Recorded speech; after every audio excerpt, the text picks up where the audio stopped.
Alright, so let's go ahead and discuss the path section here in Shortcuts a Lot 2. I'm going to show you how to use all of these different features, okay? The first one we're going to talk about is union, okay? So as it suggests, what we're going to do is we're going to take two objects and unite them. Okay, now the first thing I'm going to do is I'm going to click here and select the newborn shape library, okay, just to change it up a little bit. Okay, and what I'm going to do is I'm going to create a strip of onesies, okay, so we can click on a onesie here, and I'm going to make it about this big, and I'm going to rotate it like that. Okay, now I'm going to take this one, and I'm going to go to Edit, Copy, and then I'm going to paste. Okay, so now I've got two of these, but now I'm going to take this one and rotate it this way. Okay, so now I'm going to overlap them. Okay, so now I'm going to take one more, and instead of going to Edit and hitting Copy there, as long as I have it highlighted, I can right-click and go to Copy, and then I can go ahead and paste. Okay, so that's that.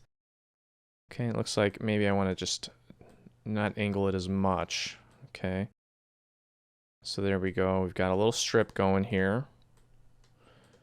Okay. I'm going to put this one back, just using the rotation tool there. Now, as we've discussed in a previous tutorial, you can highlight all of these and weld them, and they will cut as one solid piece. Well, let's say that you want to permanently make them one solid piece.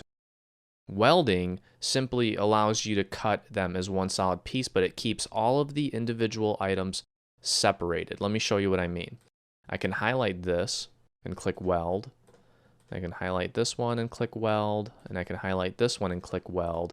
And now you'll notice when we preview it, you'll see that it cuts as one object, okay?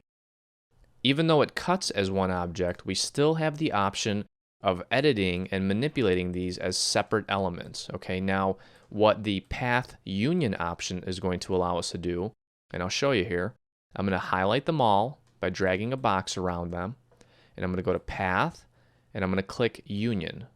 So take a look at what just happened. Before we applied the Path Union option, this is what it looked like, okay? You can see that these are the areas that are overlapping here, okay, in red.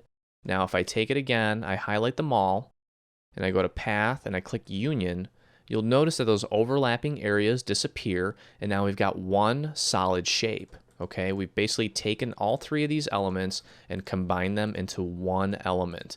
And now you'll notice if we look at the preview that we've got one solid cut, and these little gray areas are gone because that overlapping region is gone as well. So this is one element now, okay? So that's what the union allows you to do. It allows you to take any objects that are overlapping and convert them into one solid object. So let me show you another example. We can take the teddy bears here, okay, and you can do this with 2, you can do this with 3, 4, 5, 6, 7, as many elements as you can fit on the mat and highlight at the same time. Okay, so now check this out.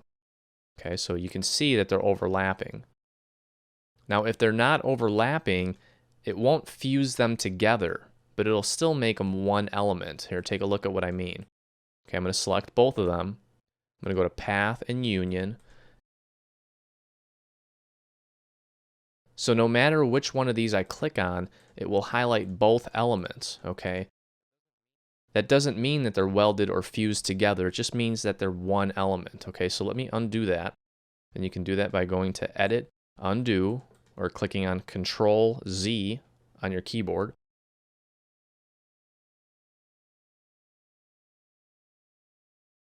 Now if I take this one and overlap it, and you can see the overlapping here in this darker red area, highlight both of these, and then go to Path and click Union, you can see that that overlapping is gone, and now we've got one element that is fused together, okay?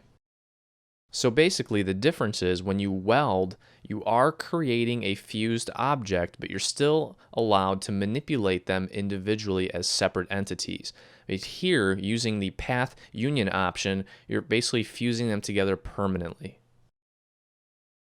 Okay, so let's go ahead and delete that. And again, this works with text and shapes or SVG files.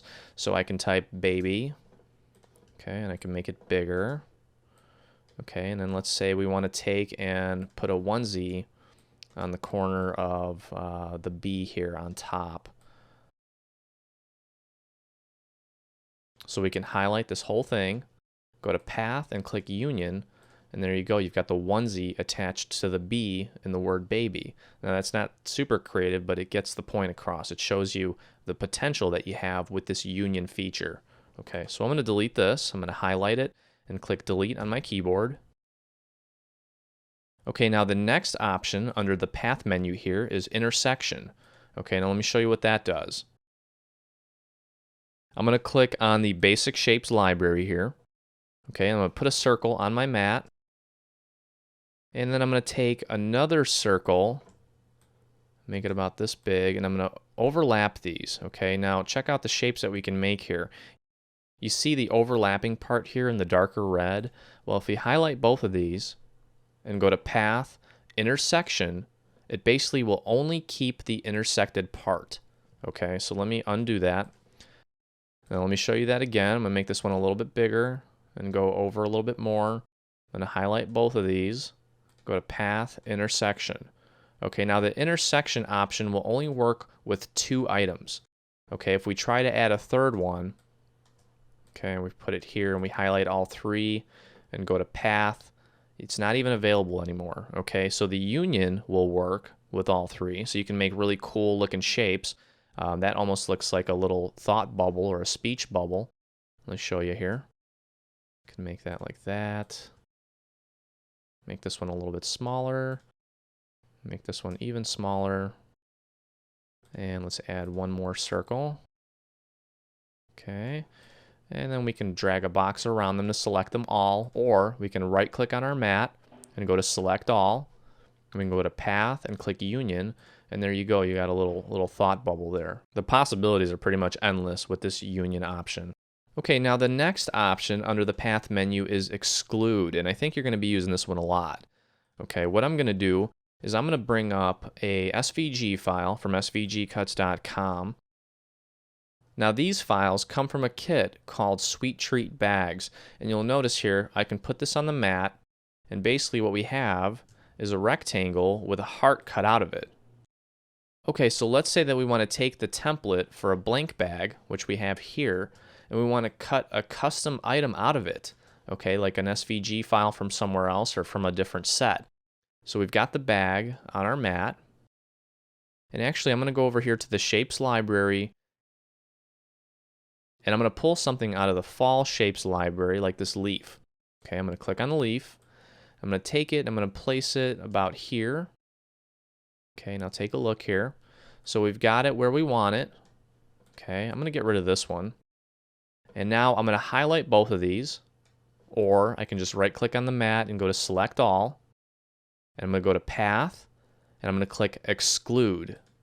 Now check that out. It basically took one object and excluded it from the other. So it basically cut it out for you. Okay, now we can actually zoom in and take a look at this a little bit closer. There you go, look at that.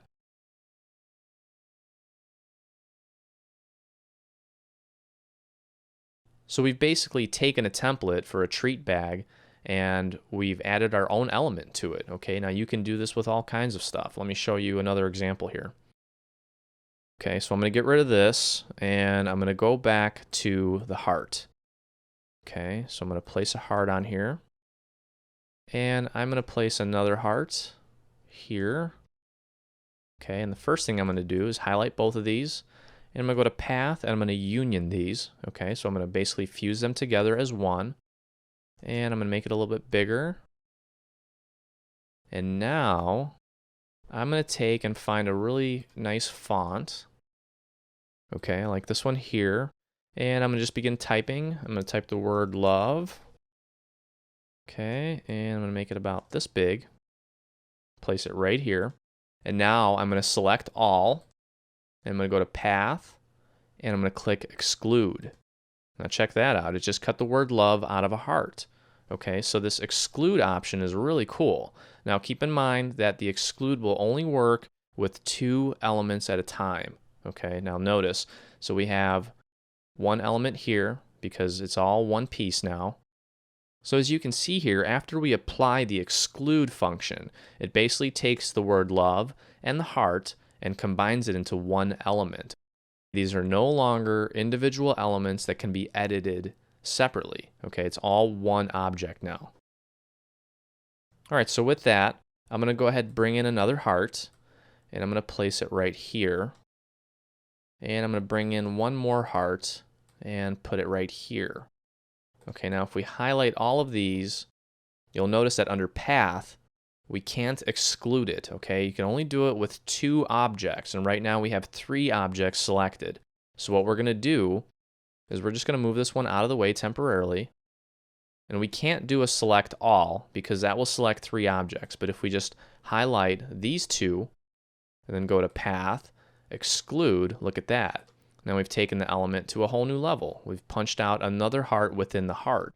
Okay, so now we can bring this guy back, put him down here, and draw a box around these 2. Or now that we've only got 2 elements, we can go and select all, go to path, and exclude. So there's another heart, okay? I kind of don't like that as much, so I'm just going to undo it, or Control Z. And I'm just going to move this out of the way and get rid of this heart. Now look at that. Isn't that a really cool looking Valentine's or anniversary type element that you can cut out that you basically made yourself? Okay, so I'm just going to go ahead and start with a fresh mat here. And I'm going to place another heart on my mat. Okay, and I'm going to place one more heart on my mat. And I'm going to put them side by side like this.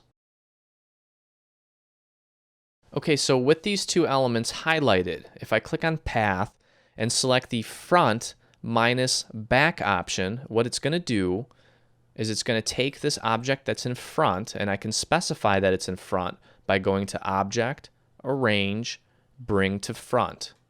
Okay, now that automatically makes this one in the back because there's only 2 elements. But just to be sure, I can click on Object, Arrange, and Send to Back. Okay, so now this object's in back, this object's in front, and if I highlight both of them and go to Path, and if I click on Front minus Back, what it's going to do is it's going to keep the object that's in front, but it's going to subtract the part that's in back. So watch what happens. Okay, so the object that was behind it was subtracted from the object that was in front. So the path, front minus back, and the back minus front options are just going to take a little bit of practice. And if you don't get it right the first time, just remember you can always go to Edit, Undo, okay, and highlight them again and try the other option if the other option is what you're looking for. But basically what it's going to do is it's going to take one element and subtract that from the other element. So let me show you again. I'm going to highlight both of these, go to Path, and do a front minus back. So the object that was behind the front object was subtracted from that front object, okay? So let me show you another example of how this is pretty useful. We can throw a circle on here, okay? And we can take another circle, and let's say we want to make a cool looking moon. Okay, well, look at this overlapped part here. Okay, you can see what we've got going here. And this is the part that I'm interested in here. Actually make it a little bit smaller so it looks like a moon. Now this part here, I'm going to go to Object, Arrange, Bring to Front. This object, Arrange, send it to the back. Okay, so what I'm going to do is click Path, and I want the front part minus the back part, okay? So watch, look at that. Now I've got a nice moon shape, okay? Okay, the final item that you'll notice under the path section is called reverse path. Now when we talk about paths, what we're talking about is any element on the mat, whether it be a font or an SVG file or a library file. Well, each of those elements is made up by a series of nodes, kind of like a connect the dot type of thing. Okay, and those nodes are in a specific order. Well, what this does is it reverses that order. This is something that you're probably not going to use very often, but if you find the need to do that, you have the option to do it here.